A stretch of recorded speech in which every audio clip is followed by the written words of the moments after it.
Hi, this is Chattin with Chad. I'm at Transitional Learning Center. Come with me. Okay, I'm here at the Transitional Learning Center at Galveston interviewing Dr. Brent Maisel. Come follow me. Dr. Maisel. Good to see you. Good Fine, to see thank you. you. Come on in. Come on. This is a very nice office, Dr. Maisel. Well, thank you very I must say much. that this is really nice. Well, I call it home. Okay, let's have a seat. Let's Okay. talk.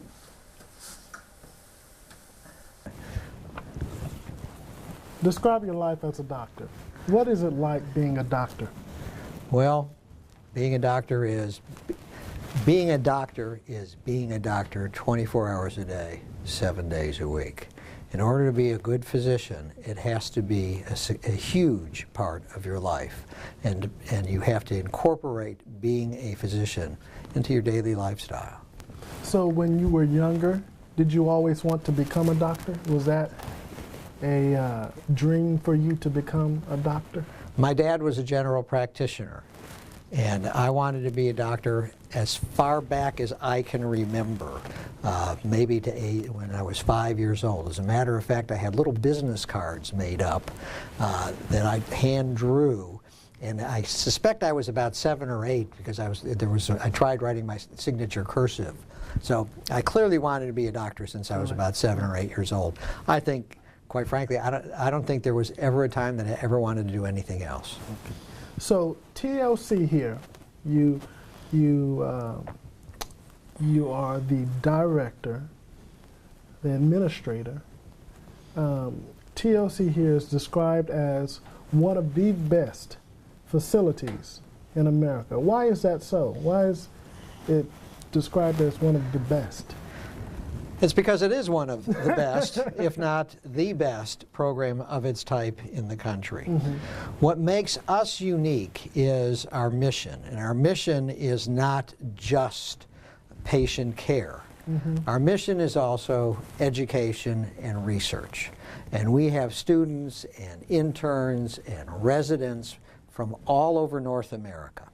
And a lot of them end up working for us. And it's time consuming, and it doesn't bring in any money, but this is part of our mission, to raise the education level of the kids that are going to be going into brain injury rehabilitation. And the other thing that we do, which I'm most proud of, is our research agenda. We do more research. We do more cutting edge kind of research, clearly than any facility of its type in the country, and more than a lot of rehabilitation hospitals in the country. Mm-hmm. It is incredible what this place has put out. Mm-hmm. So define success. What is your definition of success? Well, if it's success relative to patient outcome, everybody's different. And I will tell you a story. We had a patient, nice family, and we really couldn't do much for him. Really, at the end of his day, really hadn't accomplished much. And his wife came into the office, and we talked. And I said, "This is whatever. I just wish we could have done more."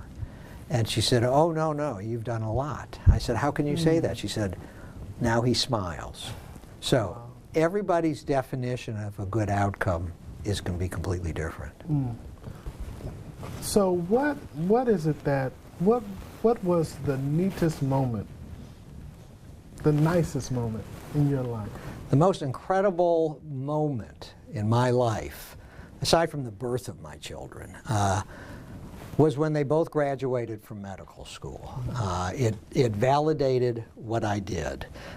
They recognized the value in being a physician, and they were willing to go through the hardships, the horrible, horrible hardships that goes with becoming a physician. I put the hood over their shoulders. That was the greatest moment of my life. So how is Transitional Learning Center a unique asset to Galveston Island? The people of Galveston should know, and many do know, that having a facility like this in their presence is an incredible, incredible gift. They are unbelievably fortunate to have a TLC in Galveston. The Houston medical community, Texas medical community, is extremely fortunate to have a facility like this in Galveston. And most of all, we are blessed with having the support of the Moody Foundation and the Moody Endowment, which allows us to run the kind of facility we would want to have available to us if, God forbid, something happened to one of our loved ones. Wow. So what are the chances of someone coming into this facility, this brain injury facility, living a normal life? What are the chances of that? Well, everybody's definition of normal is different. And How so? Well, unfortunately, after a brain injury, there becomes a new normal. Just like on this island after the hurricane, there became a new normal. And for the individual with a brain injury, life is going to be different. You must understand that when we talk about outcomes and we talk about prognoses to families, we do a disservice when we quote the odds. Because if we said to somebody, oh, you can have this procedure done, only 1 out of a million dies, it doesn't mean everybody dies 1/1,000,000th, which I guess is okay. It means one person dies 100% and everybody else lives fine and dandy. And so when I meet with the family and meet with the patient and they ask me, what are the odds? What's the prognosis going to be?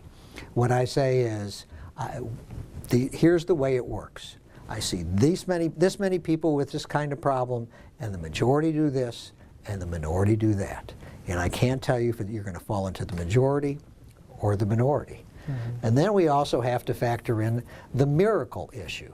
Well, I used to be in private practice of medicine, and I'd say once or twice a year I'd see something and I'd have absolutely no explanation except to say, it must be a miracle. And we see that kind of occurrence at TLC. Certainly not every day, but far more frequently than when I saw it in private practice. I don't know what that is. I don't know why it is, what part of the human spirit it takes, but it's miraculous. And that can happen to people too. So how did this facility come about? Something good usually comes out of something bad. And Russell Moody, about 25 years ago, give or take, was injured, severely injured, in an accident on Broadway. He was rear-ended by a drunk driver. He stayed 6 months at UTMB, and then went to a rehab hospital in the Texas Medical Center. And then it was like, okay, now what's next? And his father and he knew that just going home was not the right thing. And although he could have fixed up the house with all sorts of equipment, he knew that wasn't the right thing. And certainly Russell, who at that point I think was 20 years old, was not appropriate for a nursing home. So Robert Moody did what we would do if we were in that kind of horrible situation. We would devote what resources we could and what time we could to find out what's very best for our child. And that's what he did. He attended conferences, he held conferences, traveled all over, and they eventually came up with the idea of replicating a program that's in New York City at Rusk Institute. It was a brain injury program that was developed by a Israeli neuropsychologist, and basically came back to Galveston, took over the old high school here, and started one of the very first post-acute brain injury rehabilitation programs in the country. So perhaps there is a patient that feels the need or wants to give up on life. They are here and they feel that there is no more to live for. What is implemented here?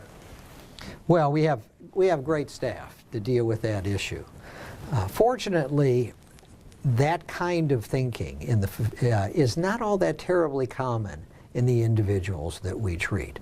Although certainly they are going to be depressed. It's an interesting phenomena that depression is not as severe an issue as one would normally anticipate, despite the fact that their life has been turned upside down. It's the families.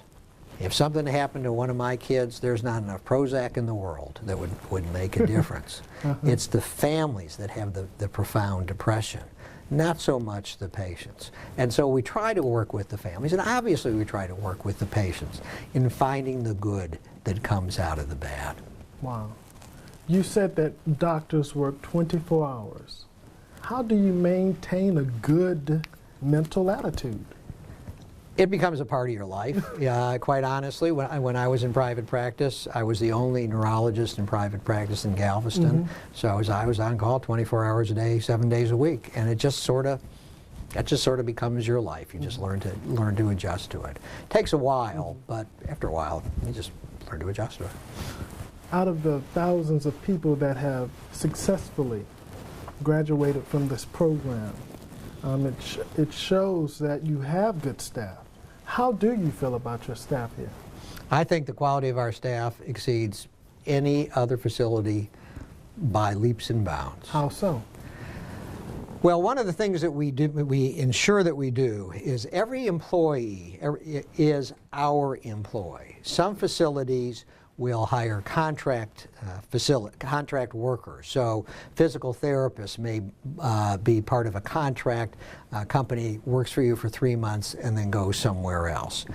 Every single employee here is our employee. Also, every single person who delivers therapy is a licensed clinician. We don't have paraprofessionals here. Everybody who works in the neuropsychology department, that's their training, that's their license. Everybody who works in occupational therapy and speech therapy and recreational therapy, they all are licensed. Lots of facilities don't do that. They'll have a neuropsychologist and then a paraprofessional. They'll have a physical therapist and then somebody with a little bit of training in physical therapy, like on-the-job kind of training. That's not the way we do it here. When I started working at TLC, I said my goal is that if, God forbid, something would happen to one of my family members, this is the place they should be. This is the place I'd want them to come. And it is. You know, I was telling a friend of mine the very same thing. If something was to happen to a friend or to a family member or to myself, this is the place that I would want to be. That's good. Because I'm very big on validation. Very big on validation, and I feel that from what I've observed, this is what the facility is notorious for, validating the patients. And what I wanted to ask you is, why are you valuable to the company? Sometimes I wonder if I am. What makes us unique is no other facility of our type has a physician who is here 24 hours a day, 7 days a week. A physician that is also the administrator. Granted, the fact that I'm a physician doesn't make me a great administrator. And being an administrator wouldn't necessarily make me a great physician. But it's having the opportunity to see both sides of things. So decisions that I make as the physician, I know are going to impact my role as administrator and vice versa. So having one person doing those two roles I think it makes both roles better. In every walk of life, everyone has a defining moment in their career. What was the best defining moment in your career? The best defining moment in my career. A defining moment, a moment that help you to appreciate that this is what I'm supposed to be doing? The answer is it's going to be an odd case. This is when I was in private practice, and I had a patient who had a muscle disease. And in the practice of neurology, we're very often just the consultant, and the patients really belong to somebody else. And you see the patient once or twice, and that's sort of it. But in certain kinds of diseases, the neurologist is the doctor. And this gentleman was a shut-in. It was very difficult for him to get to my office. So I would make house calls, and so I would go visit him. As you can see from the stuff on my wall, I'm a big Cubs fan. I'm from Chicago, and this was the year that the Cubs got our hopes up real high and, of course, fell apart. And he became a big Cub fan. And so I'd go to his house, and we'd talk baseball. And then when the Cubs would come into town, I would take him to the Astrodome with my family, so it was like a whole family outing. The whole family took him to the baseball game. And then we were out of town, and gradually the disease got the best of him. And we were out of town, and his wife called me, and she said, he's dying, but he's waiting for you to come back. Wow. And quite honestly, I didn't make it in time. But that's when I thought. That was a defining moment. I thought, this is what being a doctor is about. Wow. So where are you in your process of creating a more meaningful life for yourself? Where are you in that process? Oh, I think I already have.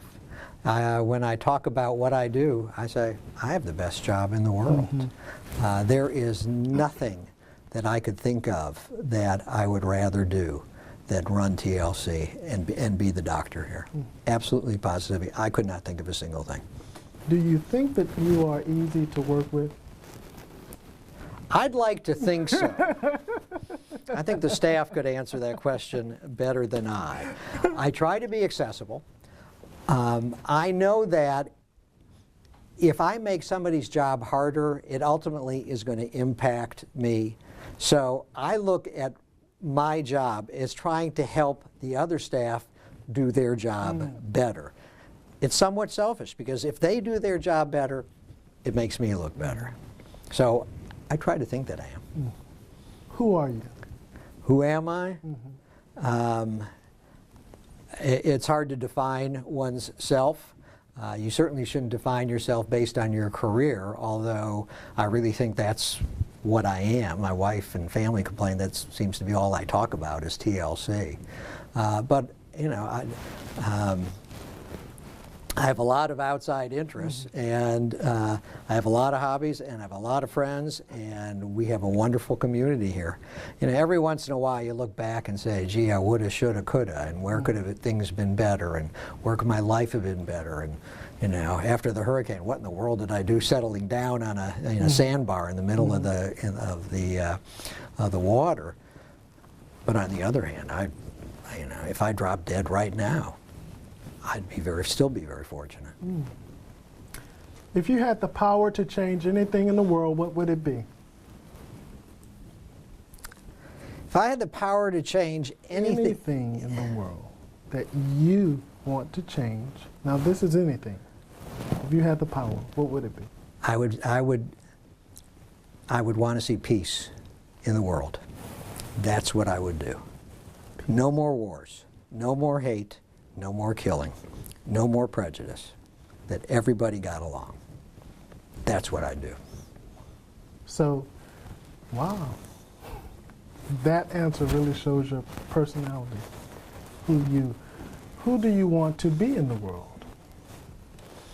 Oh, I want to be me. I'm happy with who I am. I can't imagine being anybody else. So when someone reads your eulogy, what are the words that you want said about you? Well, it's interesting. When I give a talk at a meeting, you know, they have a little spiel that they do about me, and it's really very embarrassing because it talks about your academic credentials and, you know, where you went to school and what you did. And I often say this is like listening to my obituary. And so what I tell them is, I have the best job in the world. I have a great family. I have 2 sons who are doctors. I live on a house on the water with a pool and a boat. I generally break 90 on the golf course. I run 5 miles every day. And you run 5 miles every day? Yes, and about once a month, you can find me in a bar in Galveston playing guitar and singing with an old fart rock band. That's who I am. Wow. Well, I really appreciate your time, Dr. Maisel. It was a pleasure talking to you and learning about Transitional Learning Center and how it affects the patients who have brain injuries. I really do appreciate that. Well, thank you very much.